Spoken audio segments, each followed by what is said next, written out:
Introduction. The Ten Commandments and the pillars of Islam serve as the foundations of the Islamic and Christian religions. In general, they consist of predetermined norms that lay the groundwork for how Muslims and Christians should conduct themselves in their interactions with the Almighty and those with whom they interact. This paper compares 3 of the 10 commandments and 3 of the 5 pillars of Islam. The first commandment and the first pillar. Using God's name in dishonor is forbidden in the first commandment, which reads, "I am the Lord your God, you must not put other gods before me." This is consistent with the first pillar of Islam, which is called the Shahada. This pillar forbids Muslims from honoring another god apart from Allah, whose messenger is Muhammad. Allah's Prophet Muhammad declared relevant knowledge from the Supreme Creator, thus, Muslims must follow Muhammad's instructions. This pillar represents the cornerstone of the Muslim-Allah relationship, and it cannot be disputed by anybody of a different faith or belief system. Accordingly, it is consistent with Jesus being God's messenger, and as a result, Christians are expected to follow his teachings. These commandments and pillars serve as a foundational justification for the fundamental religious conviction that there can only be one God.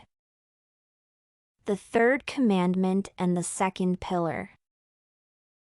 In both Christianity and Islam, a specific period is reserved for devotion and, hence, the public proclamation of an individual's religious beliefs in an open forum. The third commandment directs Christians to observe the Lord's Day as a sacred day. On the other hand, the Salat, the second pillar of Islam, consistently defines how Muslims must carry out the prayer ritual.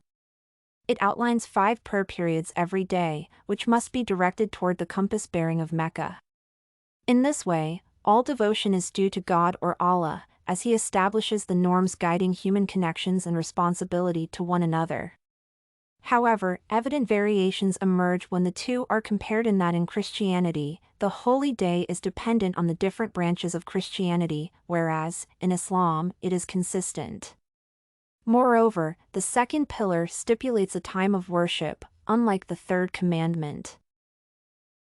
The seventh commandment and the third pillar.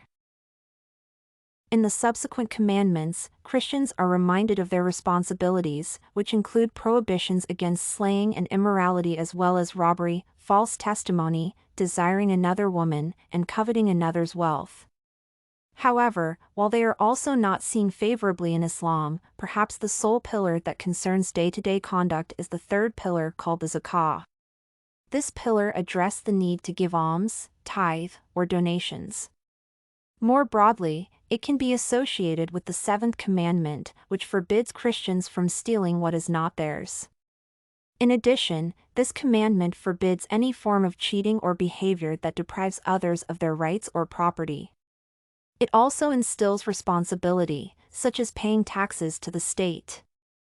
Therefore, both laws are designed to instill a feeling of civic duty in people.